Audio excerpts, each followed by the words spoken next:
ஐந்து கரத்தனை யானை முகத்தினை இந்தின் இளம்பிரை போடும் ஏற்றனை நந்தி மகந்தனை ஞான கொழுந்தினை புந்தியில் வைத்தடி போற்றுகின்றேனு. ஹரிவோம் அங்காள பரமேஸ்வரி கபாலி சூழி ரணபத்ர காளி சர்வமோகினி பைரவி நீலி எனக்கருள்வாய் அங்காளம் அவாக்கு என் மனதில் வருக வருக மந்திர சித்தி காரிய சித்தி வாக்கு படிதம் தருக தருக. ஓம் சிவாய நம சிவாய நம. பொன்னார் மேனியனை புலித்தோலை அரை கசைத்து மின்னார் செஞ்சடை மேல் மேற்கொன்றை அணிந்தவனே மண்ணே மாமணியே மடப்பாடியுள் மாணிக்கமே அன்னே நின்னை அல்லால் இனி யாரை நினைக்கேனே. கிருஷ்ணா ராமா கோவிந்தா நாராயணா கேசவா மாதவா ஹரிநாராயணா ஸ்ரீ வேணுகோபால கிருஷ்ணா மாதவா மதுசூதனா நாராயணா. ஓம் வாகீஸ்வரியை வித்மகே பிரம்மபத்னி சதீமகி தன்னோ வாணி பிரசோதயாத். பிரம்மதேவனே போற்றி. என் குலதெய்வத்தையும் என் இஷ்ட தெய்வங்களையும் என் காவல் தெய்வங்களையும் நவநாயகர்களையும் சித்தர் பெருமக்களையும் எனக்கு கற்றுத்தந்த குருமார்களையும் என் பெற்றோர்களையும் வணங்கி நான் இன்னைக்கு இந்த சோழி பிரசன்னத்தை பத்தி பேசுறேங்க. இப்போ இந்த சோழி பிரசன்னம் அப்படிங்கறத நம்ம ஜாதகம் பிரசன்னம் இப்படி ரெண்டு வகையா எடுத்துக்கலாமுங்க. இப்போ ஜாதகத்தை வச்சு நம்ம என்னெல்லாம் பார்க்கலாம் அப்படின்னா, ஜாதகத்துல தசா புத்திய வச்சுதான் அவங்களுக்கு எந்தெந்த தசையில என்னென்ன நடக்கும், அதுல வர்ற என்னென்ன புத்தியில என்னென்ன விஷயம் நடக்கும். இப்போ ஒரு வீடு கட்டுறாங்க, ஒரு திருமணம் பண்றாங்க, ஒரு குழந்தைக்காக காத்திருக்காங்க, இதையெல்லாம் நம்ம தசா புத்திய வச்சுதான் நம்ம சொல்லுவோமுங்க. அதே சமயத்துல இப்போ குரு தசை ஒரு 16 வருஷம் நடக்குது அப்படின்னம்னா நம்ம அந்த 16 வருஷத்துல என்னென்ன புத்தியில என்னென்ன நடக்கும்னு சொல்லுவோமுங்க. அதே சமயம் பிரசன்னத்துல நம்ம எடுத்துக்கிட்டோம் அப்படின்னா என்ன நடக்குது, எப்ப நடக்கும், இதுக்கு என்ன பிரச்சனை, இதுக்கு என்ன தீர்வு காணலாம், அந்த தீர்வு இவங்களுக்கு பலன் அளிச்சுதா இல்லையா அப்படிங்கிறத துல்லியமா எடுத்து சொல்றது பிரசன்னம் தானுங்க. எனக்கு பிரசன்னம்னா ரொம்ப பிடிக்குமுங்க. நான் இதுல என்ன சொல்லுவேன் அப்படின்னா, இப்போ தமிழ்நாட்டுல இருக்கிறவங்க தமிழ் பேசுறோம், ஆந்திராவுல இருக்கிறவங்க தெலுங்கு, கேரளா மலையாளம், அந்த மாதிரி என்ன பொறுத்தளவுக்கு இறைவனோட மொழி எதுன்னு கேட்டா பிரசன்னம்னு சொல்லுவனுங்க. அந்த அளவுக்கு துல்லியமா பிரசன்னத்தை பத்தி அழகா எடுத்து சொல்லலாமுங்க. இப்போ இந்த பிரசன்னம் பார்க்க வர்றது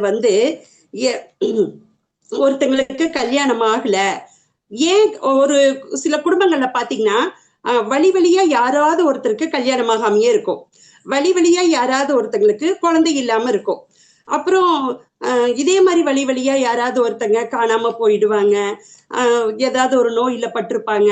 இந்த விஷயம் எல்லாம் ஏன்னே அவங்களுக்கு தெரியாது. இதையெல்லாம் ஜாதகத்தை வச்சு பார்க்க முடியுமா அப்படின்னா கண்டிப்பா அதுல தெரியாதுங்க. அதுல தசாபுத்தியில என்ன நடக்கும்னு தெரியும்லது தவிர இந்த மாதிரி பிரச்சனைகள் எல்லாம் கண்டிப்பா தெரியாதுங்க. இந்த மாதிரி பிரச்சனைகள்லாம் தெரிஞ்சுக்கணும் அப்படின்னா பிரசன்னத்துல மட்டும்தான் அதை தெரிஞ்சுக்க முடியுமுங்க.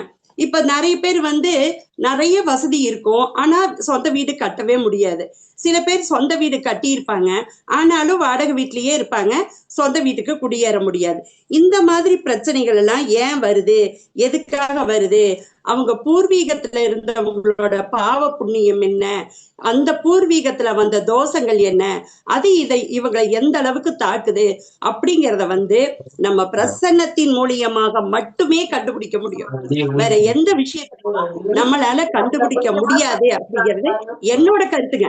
இதுல நிறைய பேருக்கு மாறுபட்ட கருத்து இருக்கலாமுங்க. என்னை பொறுத்தளவுக்கு எனக்கு குருமார்கள் சொல்லி கொடுத்த என்னோட கருத்து நான் சொல்ல முடியாது. எனக்கு என் குருமார்கள் சொல்லி கொடுத்த விஷயம் இதுதானுங்க. அதையத்தான் நான் இப்ப எல்லாருக்கும் சொல்லிக்கிட்டு இருக்கிறேனுங்க. அதுக்கப்புறம் பாத்தீங்கன்னா இந்த தலைமுறை பாவ சாப தோஷங்களை எப்படி நீக்கணும் அப்படிங்கிறதையும் இந்த பிரசன்னத்துல ரொம்ப சிறப்பா நம்ம கண்டுபிடிச்சு சொல்லிக்கலாமுங்க. இப்போ ஒருத்தங்க பிரசன்னம் கத்துக்கணும் அப்படின்னு சொன்னாங்க அப்படின்னா இதை எப்ப கத்துக்க முடியும் அப்படின்னு சொல்லி கேட்டா, இதுக்கு ஒரு சில நட்சத்திரங்கள் இருக்கா, இந்த பிரசன்னத்தை நாங்க கத்துக்கணும்னு விரும்புறோம், இந்த படிக்கிறதுக்கு என்ன நட்சத்திரத்துல யாருங்க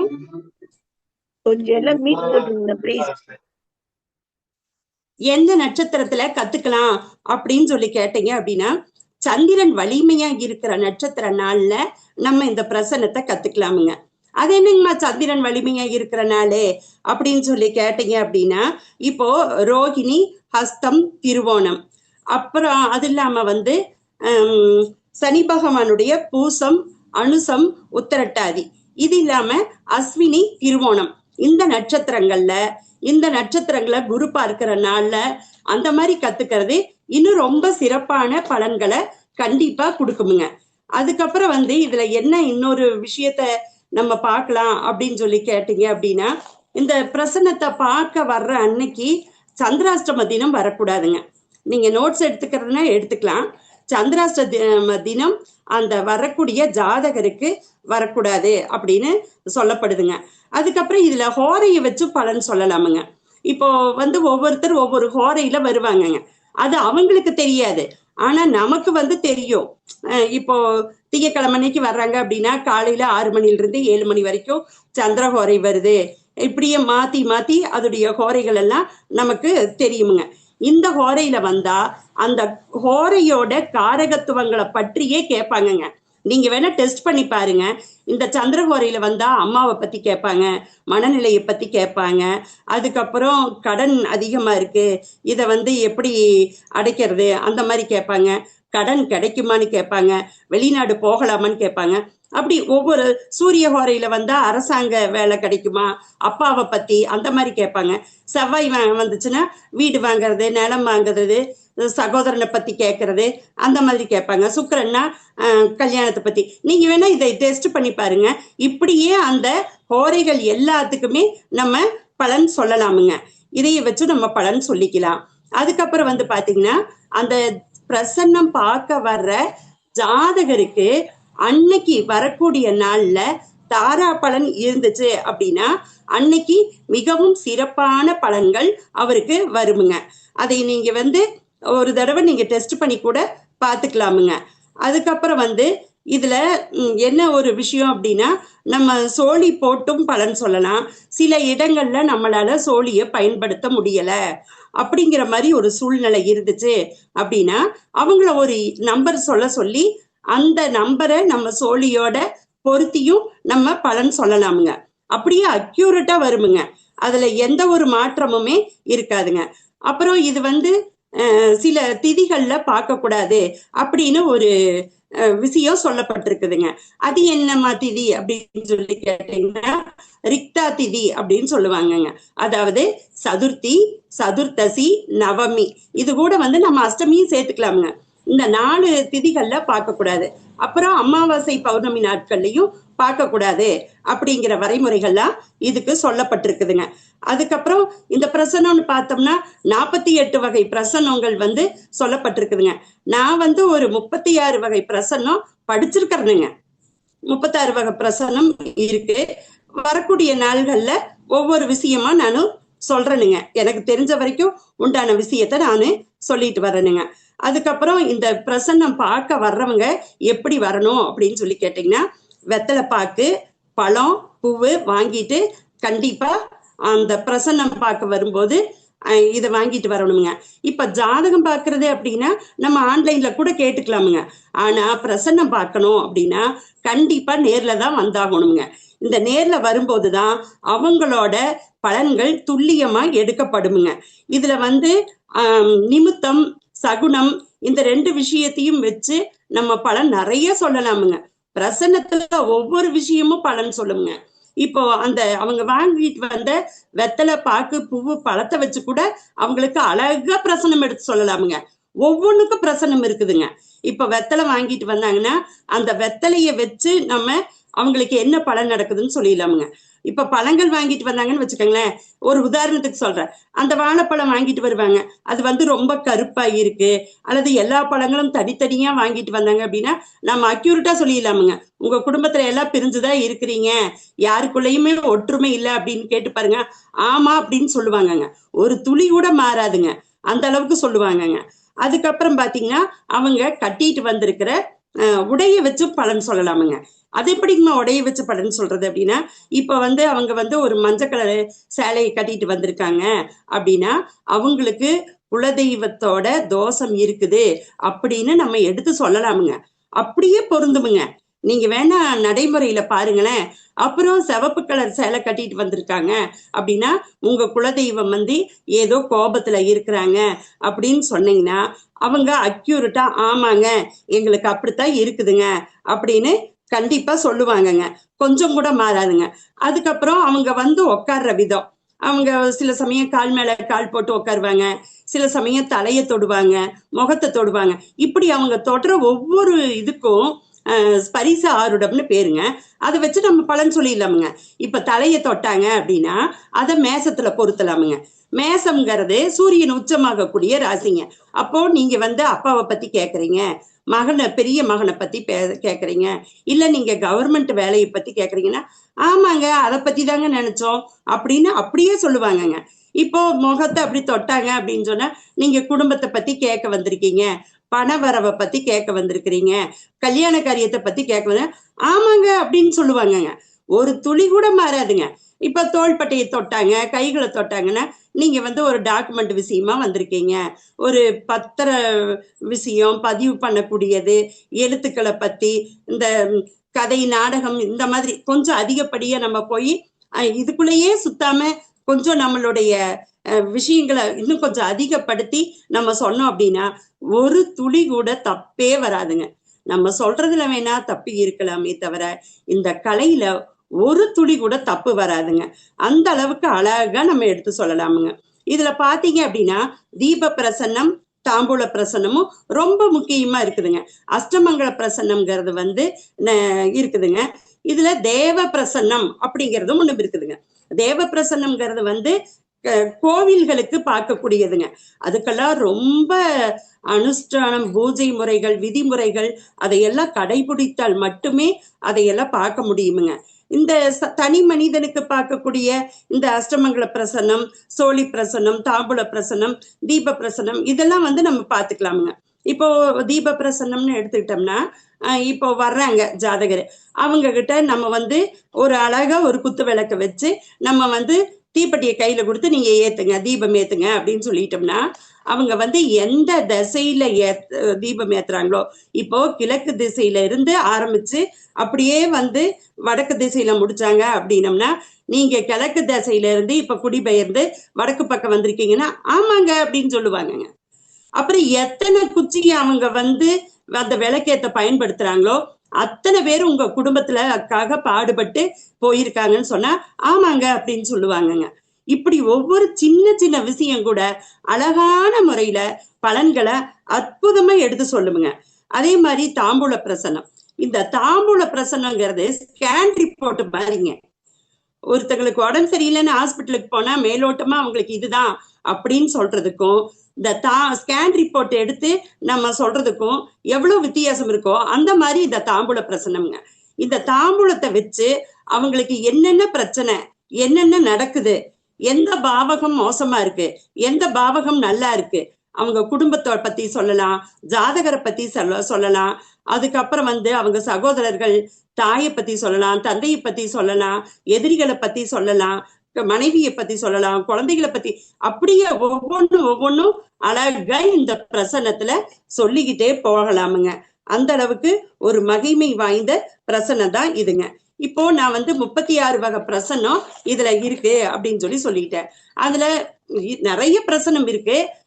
நான் படிச்சது வந்து இந்த 36 தான். அதுல என்னன்னு கேட்டீங்கன்னா வேப்பில பிரசன்னம், கூழாங்கல் பிரசன்னம், தென்னங்கீற்று பிரசன்னம், மண்ணை வச்சு சொல்ற பிரசன்னம், அதுக்கப்புறம் வெற்றிலை பிரசன்னம், திருவிளக்கு பிரசன்னம், கற்பூரத்தை வச்சு சொல்ற பிரசன்னம், விபூதி வச்சு சொல்றது, இரும்பு குண்டு வச்சு சொல்றது, எண் கடிதத்தை வச்சு சொல்றது, பெயர் வச்சு சொல்றது, பூக்களை வச்சு சொல்றது, தமிழ் மாதங்களை வச்சு நம்ம சொல்றது, அதுக்கப்புறம் கிழமைகளை வச்சு சொல்றது, நட்சத்திரத்தை வச்சு நம்ம பிரசன்னம் சொல்றது, சோழியை வச்சு சொல்றது, கொட்டமுத்துக்களை வச்சு நம்ம பிரசன்னம் சொல்றது, நெல்மணிகளை வச்சு கூட பிரசன்னம் சொல்லலாமுங்க. அதுக்கடுத்து வெள்ளருக்கு வச்சு பிரசன்னம் சொல்றது, அப்புறம் பூக்கட்டி பாக்குறது, இதெல்லாம் உங்களுக்கும் தெரிஞ்சிருக்கும். நிறைய கோவில்கள்ல எல்லாம் நம்ம பூக்கட்டி போட்டு அப்படி பார்ப்போம். அதுக்கப்புறம் வருஷத்தோட பெயர்கள் 60 வருஷம் இருக்குன்னு அந்த வருஷத்தோட பெயர்களை வச்சு சொல்றது, திசையை ஆருடம் வச்சு சொல்றது, 9 கோள்களை வச்சு பிரசன்னம் சொல்றது, தேவதா ஆருடம் அப்படின்னு அது ஒரு பிரசன்னம் இருக்குதுங்க.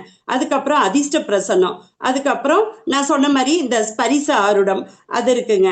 அதுக்கப்புறம் கனிகளை வச்சு சொல்றது அது ஒரு பிரசன்னம், சொர்ண ஆருடம், பஞ்சபட்சி ஆருடம், படுபட்சி ஆருடம், திதி ஆருடம், 108 நம்பர்களை வச்சு சொல்ற பிரசன்னம், தமிழ் எழுத்துக்களை வச்சு சொல்றது, உத்தம பிரசன்னம், மத்திம பிரசன்னம், பெயர்களை வச்சு சொல்றது, ருது பிரசன்னம், பலகரை ஆருடம்னு இப்போ இத்தனை வகையான பிரசன்னங்கள் இதுல இருக்குது அப்படிங்கிறத நானு சொல்லிக்கிறேங்க. சரிங்க, இப்ப இந்த பிரசன்னம் எல்லாம் இருக்குது, ஓகே தான். இப்போ இந்த பிரசன்னத்துக்கு முதல்ல என்ன பார்க்கணும் அப்படின்னு சொல்லி கேட்டீங்கன்னா அப்படின்னா, முதல்ல இந்த பிரசன்ன பலகைய நம்ம தயார் செய்யணுமுங்க. இந்த பிரசன்ன பலகைய தயார் செய்யறதுக்கு ஒரு பிரசன்னகர்த்தா எப்படி இருக்கணும் அப்படின்னு சொல்லி கேட்டா, சூரிய உதயத்துக்கு முன்னாடி எந்திரிச்சு குளிச்சு பூஜை பண்ணி தாய் தந்தையரை வணங்கி குருமார்களையும் வணங்கி குலதெய்வத்தையும் வணங்கி நம்ம இந்த பிரசன்னத்தை பார்க்க ஆரம்பிக்கணுமுங்க. அதுல முக்கியமா பார்க்கணும் அப்படின்னா, அந்த பிரசன்னம் பார்க்கிறவரு சத்தியத்தை மதிச்சு நடக்கக்கூடியவரா இருக்கணுமுங்க. அது ரொம்ப முக்கியமுங்க. கடவுளோட அனுகிரகம் நமக்கு கண்டிப்பா இந்த பிரசன்னம் பார்க்கறவங்களுக்கு இருக்கணுமுங்க.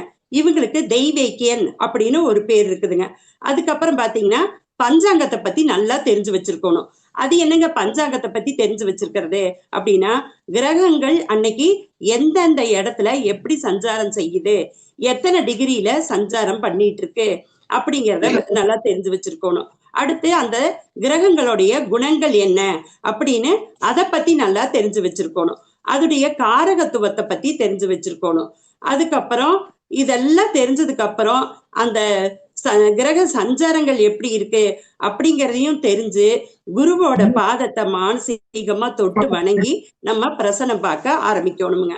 இதுல தாய் தந்தையையும் குருமார்களையும் இஷ்ட தெய்வங்களையும் நவநாயகர்களையும் வணங்கி பதட்டமே இல்லாம ஒரு தெளிவான மனநிலையோட இந்த இதையெல்லாம் பஞ்சாங்கத்தோட தெளிவெல்லாம் உணர்ந்து நம்ம அதை பத்தி பார்க்கணுமுங்க. இப்ப பிரசன்ன பலகை தயார் செய்யறது எப்படி அப்படின்னு சொல்லி பார்ப்போமுங்க.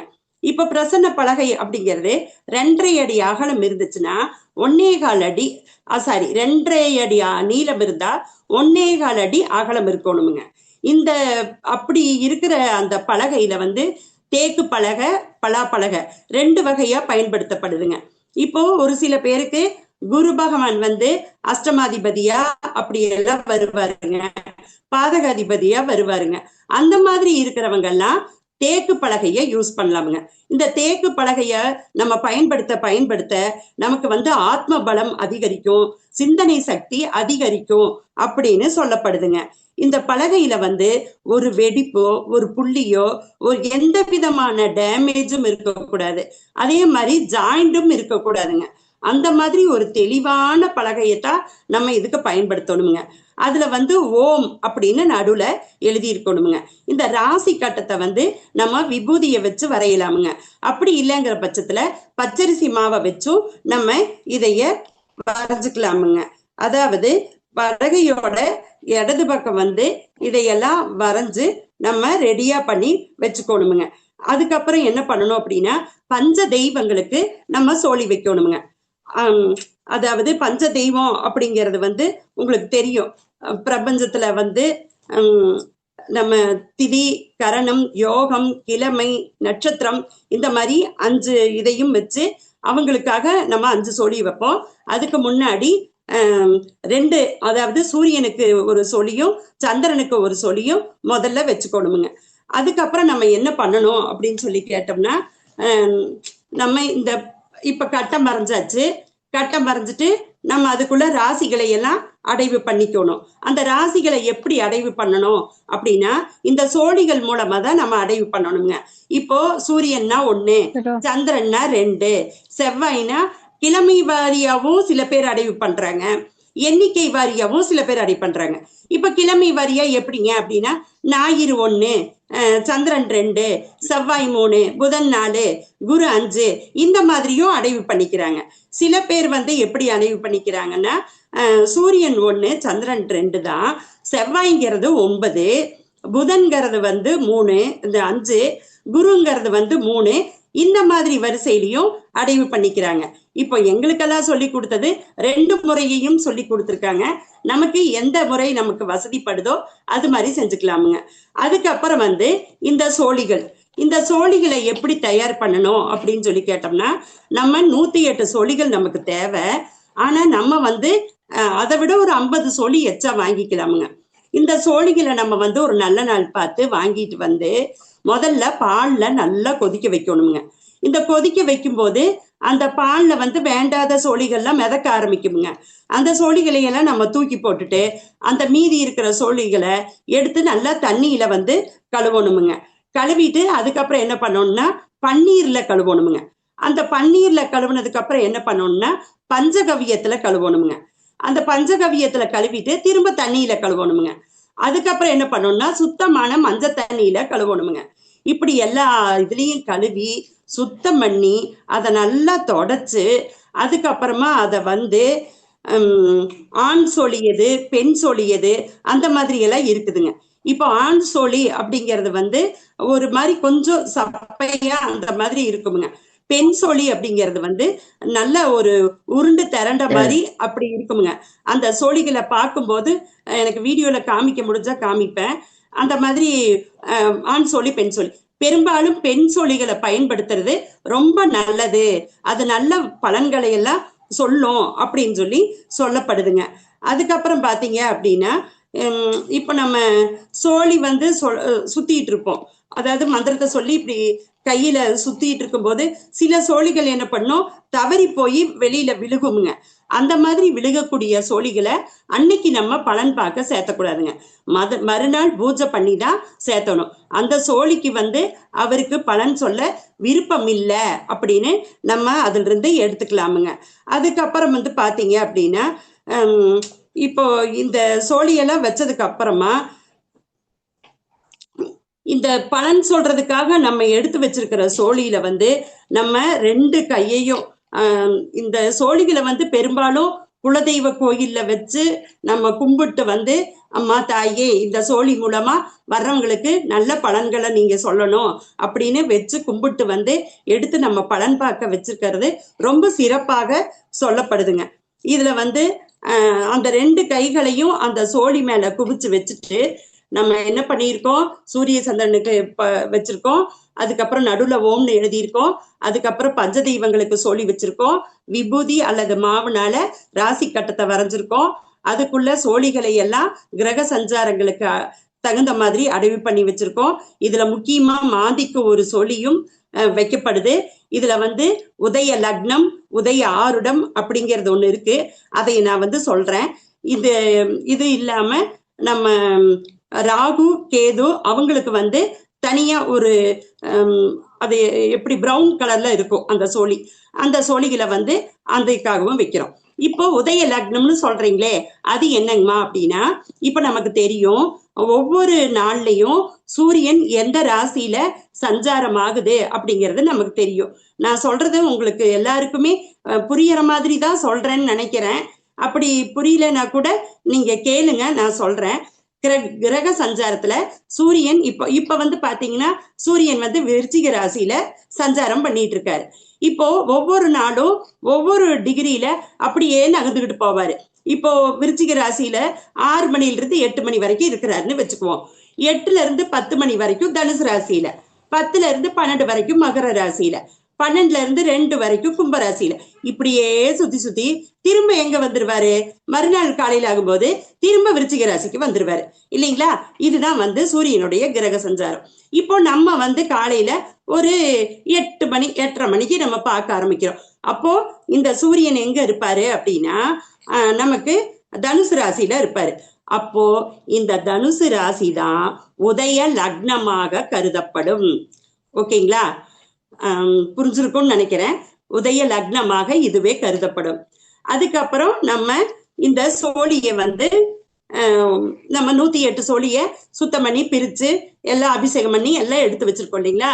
அது மேல 2 கையையும் குவிச்சு வச்சு ஆதித்யாம் அம்பிகாம் விஷ்ணும் கணநாதம் மகேஸ்வரம் பஞ்சதெய்வான் ஸ்மரே நித்யம் சர்வ பீஷ்டாஸ்ட சித்தையே அப்படிங்கிற மந்திரத்தை சொல்லணும். இல்ல எங்களுக்கு இந்த மந்திரம் எல்லாம் சொல்ல முடியாதுங்கம்மா, இதெல்லாம் எங்களுக்கு சொல்றது ரொம்ப கஷ்டம் அப்படின்னு நினைக்கிறவங்க ஓம் நம சிவாய அப்படிங்கிற மந்திரத்தை 108 தடவை சொல்லிக்கலாம். அது 108 தடவை சொன்னமா இல்லையான்னு நாங்க எப்படிங்கம்மா ஞாபகம் வச்சுக்கிறது அப்படின்னா, ஒவ்வொரு சோழியா இப்படி எடுத்து வாயில வச்சு ஓம் நம சிவாய அப்படின்னு சொல்லிட்டு இப்படி வைக்கலாம். ஓம் நம சிவாய அப்படின்னு சொல்லி இப்படி வைக்கலாம்.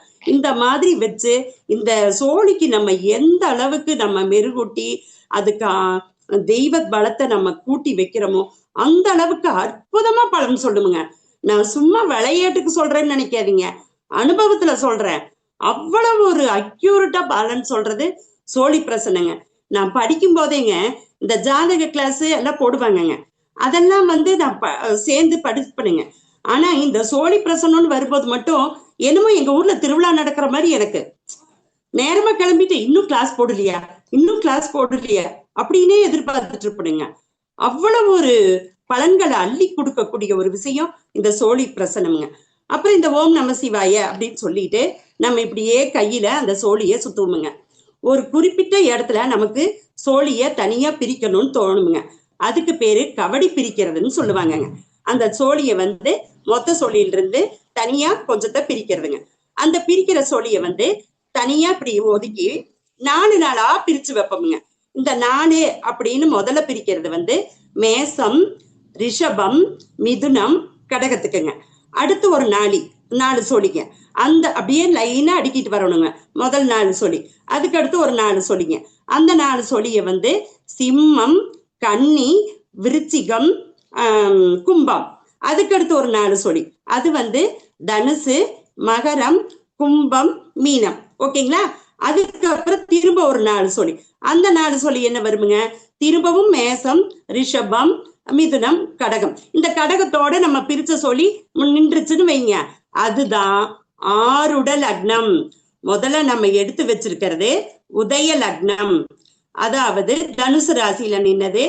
சூரியனுடைய சஞ்சாரங்களை பொறுத்து நம்ம எடுத்து வச்சதுக்கு பேரு உதய லக்னம். இப்ப நம்ம சோழிய போட்டு எடுத்து வச்சது கடகத்துல நின்னுச்சு பாருங்க, இது ஆருட லக்னம். அதாவது அதை லக்னமா எடுத்துக்கலாம், இதைய ராசியா எடுத்துக்கலாம். அது உதய லக்னம்னு எடுத்துக்கலாம், இது ஆருடம்னு கூட நம்ம வச்சுக்கலாம். சரிங்களா? இப்ப இந்த ஆருடத்தை வச்சுதான் நம்ம பலன்களை சொல்ல போறோமுங்க. இந்த ஆருடத்தை வச்சு நம்ம என்னெல்லாம் பலன் சொல்லலாம் அப்படின்னா, இப்போ நடந்ததை சொல்வது இந்த ஆருடத்தை வச்சுதான் சொல்லணும்.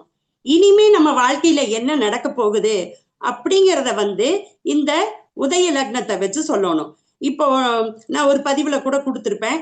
இப்போ ஒருத்தங்களுக்கு உடம்பு சரியில்லை அப்படின்னம்னா அது உடம்பு சரியில்லாம ஆயிருச்சு. ஆனா அந்த உடம்பு சரியில்லாம போனதுக்கு என்ன காரணம் அப்படின்னு கண்டுபிடிக்கணும் அப்படின்னா இந்த ஆருடத்தை வச்சுதான் நம்ம சொல்லணுங்க. நான் அதுல சொல்லியிருப்பேன், ஒருத்தங்களுக்கு ஒரு காய்ச்சல் வந்துருச்சு அப்படின்னா இது மழையில நனைஞ்சு வந்துதா, இல்ல உடம்புல வேற ஏதாவது பிரச்சனைனால வந்துச்சா, எதனால வந்துச்சு, என்ன பண்ணுனா சரியாகும் அப்படிங்கிறத இந்த ஆருடத்தை வச்சுதான் நம்ம கண்டுபிடிக்க முடியுமுங்க. இதுல இன்னொரு விஷயம் ரொம்ப முக்கியமுங்க. அது என்னன்னு கேட்டீங்கன்னா மாந்தியும் பாதகாதிபதியும். இந்த பாதகாதிபதி அப்படிங்கிறது சரராசிக்கு எல்லாமே 11ஆம் இடம் பாதகாதிபதியா வருமுங்க. ஸ்திர ராசிக்கெல்லாம் 9ஆம் இடம் பாதகாதிபதியா வருமுங்க. உதய லக்னத்துக்கெல்லாம் 7ஆம் இடம் பாதகாதிபதியா வருமுங்க. இதெல்லாம் இந்த பாதகாதிபதியை நம்ம உரிய பரிகாரம் செய்வதன் மூலம் இந்த பிரச்சனையிலிருந்து நாம காத்துக்க முடியும் அப்படிங்கறது ஒரு விஷயம் வருங்க. 2வது மகா பாதகாதிபதி அப்படின்னு ஒரு விஷயம் இருக்குதுங்க. அது எப்படி வரும்னா சரத்துக்கு எல்லாமே இதுலயும் 11ஆம் இடமே பாதகஸ்தானமா வருமுங்க. அதுல எந்த விதமான மாற்று கருத்தும் இல்லைங்க. அதுக்கப்புறம் பாத்தீங்க அப்படின்னா ரிஷபத்துக்கு மகரமே மகா பாதகஸ்தானமா வருமுங்க. அதுக்கப்புறம் பாத்தீங்கன்னா மிதுனம், மீனம் ரெண்டுக்கும் தனுசு மகா பாதகஸ்தானமா வருமுங்க. அதுக்கப்புறம் பாத்தீங்க அப்படின்னா கடகத்துக்கு கும்பமே பாதகாதிபதியா மகா பாதகஸ்தானமா வரும். அதுக்கப்புறம் சிம்மம், கன்னி, துலாம், தனுசு இது எல்லாத்துக்குமே விருச்சிகமே மகா பாதகஸ்தானமா வரும். இது என்ன பாதகாதிபதிக்கும் மகா பாதகாதிபதிக்கும் என்னங்க வித்தியாசம் அப்படின்னு சொல்லி கேட்டோம்னா, பாதகாதிபதியா வரக்கூடிய விஷயங்களை நம்ம வழிபாட்டின் மூலமா நம்மளால நிவர்த்தி பண்ணிக்கிறதுக்கு ஒரு விஷயம் இருக்கு, ஒரு வாய்ப்பு இருக்குன்னு சொல்லி சொல்லப்பட்டிருக்குதுங்க. ஆனா மகா பாதகாதிபதி சம்பந்தப்பட்டுச்சு அப்படின்னா அந்த ஜாதகர் அதை அனுபவிச்சு தீர்த்துதான் அதுக்கு உண்டான தீர்வை காண முடியும் அப்படின்னு சொல்லப்பட்டிருக்குதுங்க. ஆனா எது எப்படி போனாலும் இறைவன் நினைச்சா எல்லாத்தையுமே ஒரு நொடியில மாத்திடலாமுங்க. அது யாரு கையிலயும் இல்ல. நம்ம இறை வழிபாட்டை எந்த அளவுக்கு புடிச்சு நிறுத்துறோமோ அந்த அளவுக்கு கண்டிப்பா இறைவன் நமக்கு நல்ல பலன்களை கண்டிப்பா செய்வாருங்க. இதுல இன்னொரு விஷயமும் இருக்குதுங்க.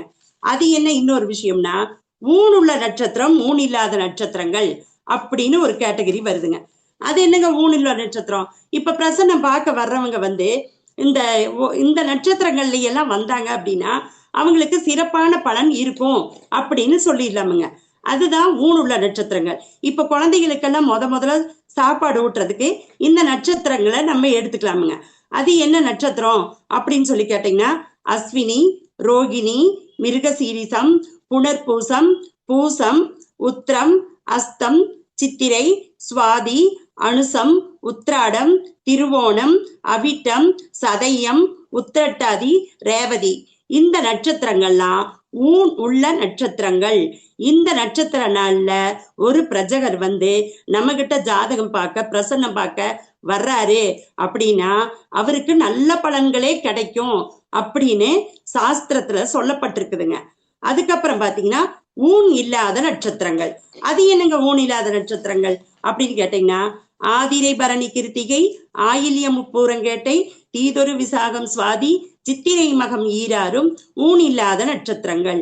இந்த நட்சத்திரங்கள் உங்களுக்கு எல்லாருக்கும் தெரியும். இங்க இருக்கிறவங்க எல்லாருமே ஜோதிடர்கள் தான். அவங்களுக்கு தெரியும். இவங்க நோயில வந்து இந்த நட்சத்திரத்தினால படுத்தாங்கன்னா மீள மாட்டாங்க. பயணம் போய் காணாம போனாங்கன்னா அவங்க திரும்புறது கஷ்டம். கடன் வாங்கினா அதை அடைக்கிறதும் கஷ்டம் அப்படிங்கிற மாதிரி இந்த நட்சத்திரங்கள் சொல்லுவாங்க. அது வந்து நான் தெளிவாவே சொல்லிடுறேன். அதாவது ஆதிரை, பரணி, கிருத்திகை, திருவாதிரை, ஆயில்யம், மகம், பூரம், விசாகம், சுவாதி, கேட்டை, மூலம், பூராடம், புரட்டாதி. இந்த 11 நட்சத்திரங்களும் ஊன் இல்லாத நட்சத்திரங்கள் அப்படின்னு சொல்லப்பட்டிருக்குதுங்க. இந்த மாதிரி இந்த விஷயங்களை எல்லாமே இப்படி ஒரு கேட்டகரியில இப்படி நம்ம வகுத்து வச்சு சொல்லப்பட்டிருக்குங்க. இதுல வந்து முக்கியமா 12 வகையான தோஷங்கள் வந்து இதுல இருக்குதுங்க. அந்த 12 வகையான தோஷங்களை வச்சு அவங்களுக்கு என்ன விதமான தோஷங்கள் அப்படிங்கிறத நம்ம பார்த்து முடிவு பண்ணிக்கலாமுங்க. அந்த 12 வகையான தோஷங்களுக்கும் என்ன இது வந்திருக்கு அப்படின்னு சொல்லி கேட்டீங்கன்னா, குலதெய்வ தோஷம் ஒண்ணு, அதுக்கடுத்து அதுலயே குலதெய்வ குற்றம். இந்த மாதிரி இருக்கிறதுனால என்ன ஆகும்னு சொல்லி கேட்டீங்கன்னா, அவங்க குடும்பத்துல எந்த வேலை செஞ்சாலும் ஃபெயிலியரா போகும். எல்லாருமே அவங்களுக்கு பகைவர்களா நிற்பாங்க. எதுனாலுமே ஒரு நல்ல ஒரு திருப்தியை கொடுக்காதுங்க. இது வந்து குலதெய்வ தோஷத்துக்கும் குலதெய்வ குற்றத்துக்கும் உண்டான விஷயமுங்க. அதுக்கடுத்து சர்பதோஷம். இது வந்து என்ன பண்ணும் அப்படின்னு சொல்லி பாத்தீங்கன்னா, வழி வழியா ஏதாவது ஒரு பிரச்சனைகளை கொடுத்துக்கிட்டே இருக்கும். கணவன் மனைவி பிரிவு அந்த மாதிரி எல்லாம் ஒரு விஷயத்த கொடுக்குமுங்க. அதுக்கடுத்து பித்ருதோஷம். பித்ருதோஷம் அப்படிங்கிறது ஏதோ ஒரு தடைகளை காமிச்சுக்கிட்டே இருக்கும். எதுக்கு ஏற்பாடு பண்ணினாலும் ஒரு தடை இருக்கும். அப்புறம் கல்யாணமாகாம இருக்கும், குழந்தை இல்லாம இருக்கும். அப்புறம் அவங்களுக்கு பார்க்கும்போது அது தெரிஞ்சிருமுங்க. நான் இந்த தோஷங்களை பத்தி மட்டும் சொல்றேனுங்க.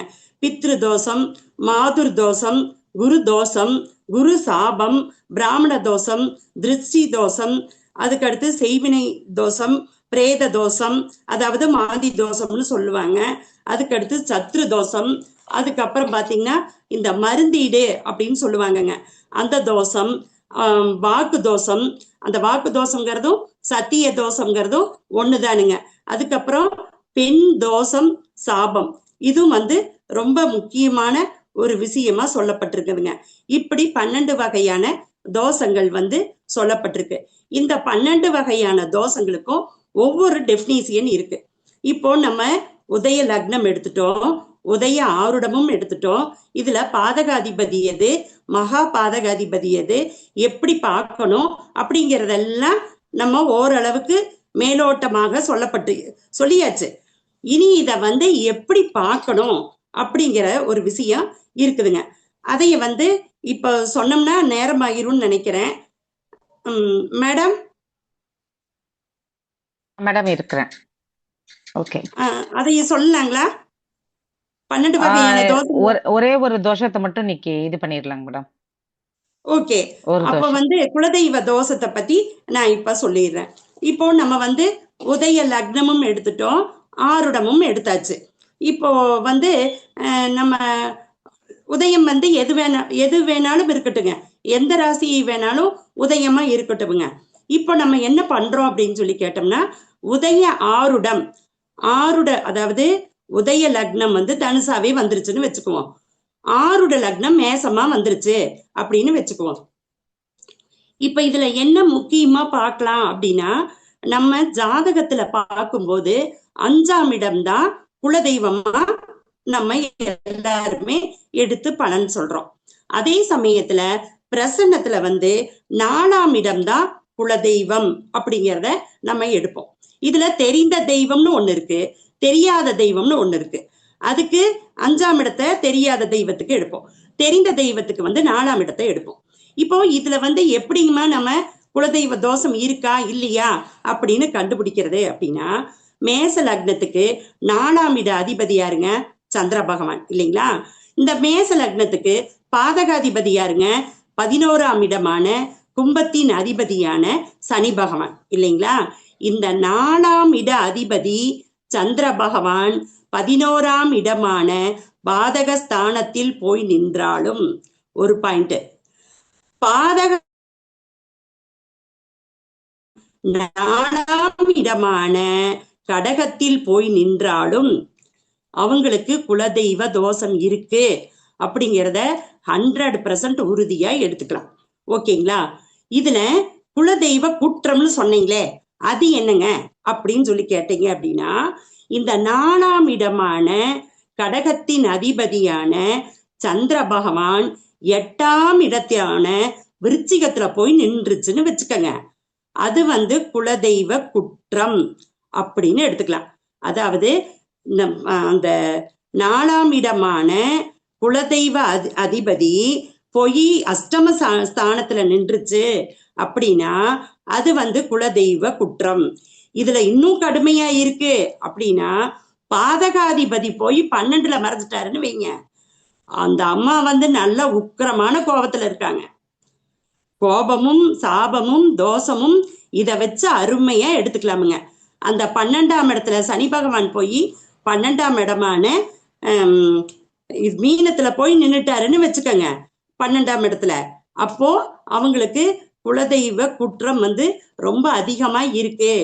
ஏதோ அவங்க பரம்பரையில குலதெய்வத்துக்கு ஏதோ ஒரு பாதகத்தை செஞ்சுட்டாங்க, அது மூலியமா இப்ப இவங்களுக்கு இந்த மாதிரி பிரச்சனைகள் எல்லாம் நடந்துகிட்டு இருக்குது அப்படிங்கிறத நம்ம தெளிவா எடுத்துக்கலாம். இந்த விஷயத்துல இன்னொரு பாயிண்ட் சொல்றேனுங்க. இப்போ ஆருடம் போட்டு மேசம்னு எடுத்துட்டோம் இல்லைங்களா? இந்த மேசத்தை எந்தெந்த கிரகம் எல்லாம் பாக்குது அப்படின்னு எடுத்துக்கலாமுங்க.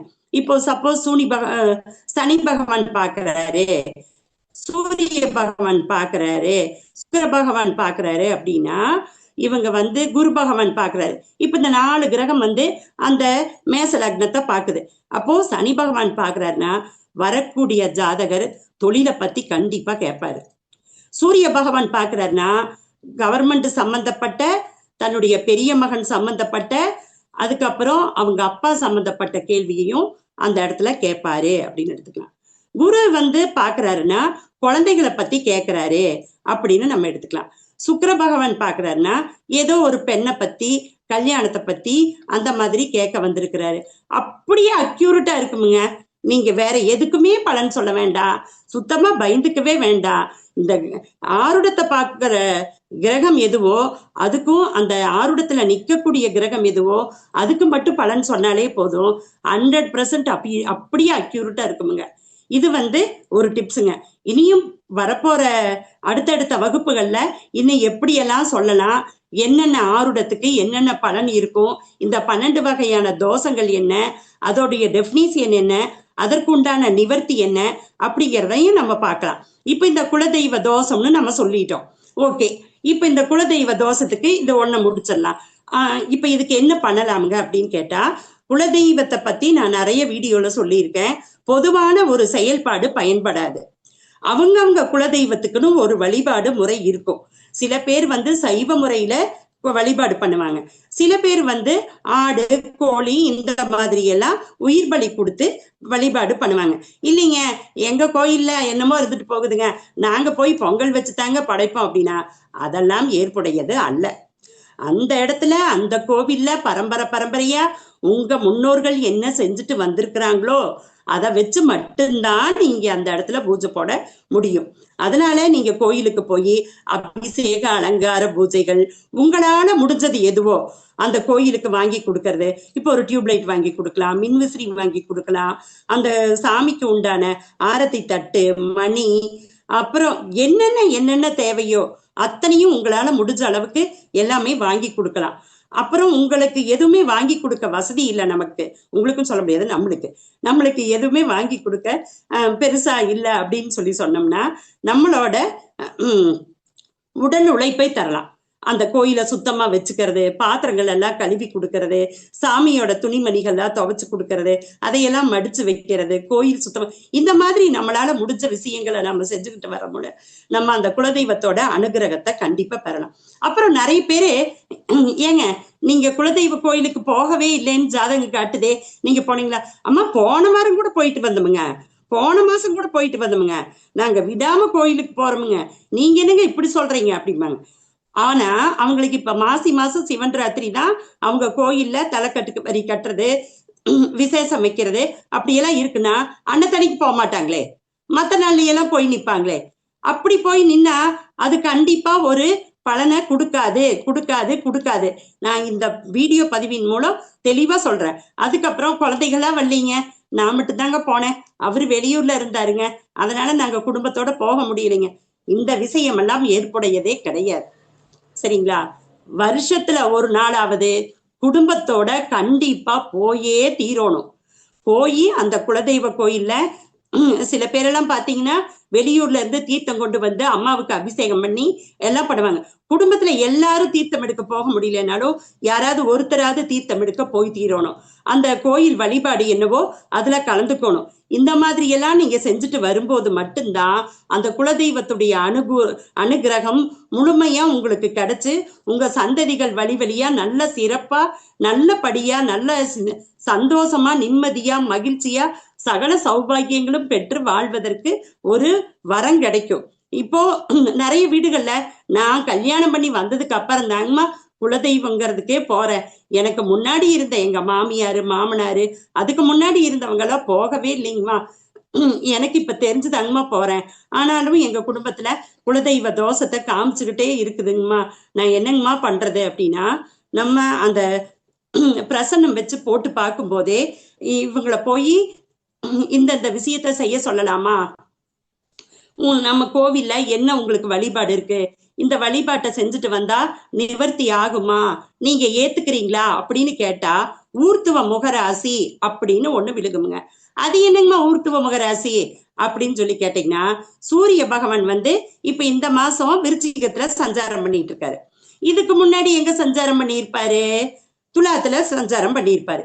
இந்த சூரியன் விட்டு சென்ற அந்த ராசியும் அதுடைய கேந்திரங்கள், அதாவது துலாத்துக்கு 4, 7, 10 இந்த ராசியில இவங்க சோழி விழுந்துருச்சு அப்படின்னா அதை அந்த தெய்வம் ஏத்துக்கிட்டுச்சு அப்படின்னு அர்த்தமுங்க. அது இப்ப நான் சொல்றது அவ்வளவு தெளிவா புரியாதுன்னு நினைக்கிறேன்.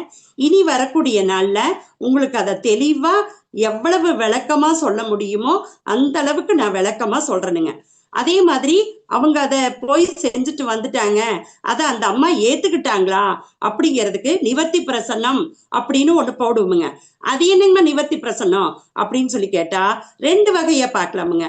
இந்த ஊர்த்துவ முக ராசி போட்டு அந்த ராசிய குரு பகவான் பார்த்தாரு அப்படின்னா அது நிவர்த்தி பிரசன்னம்.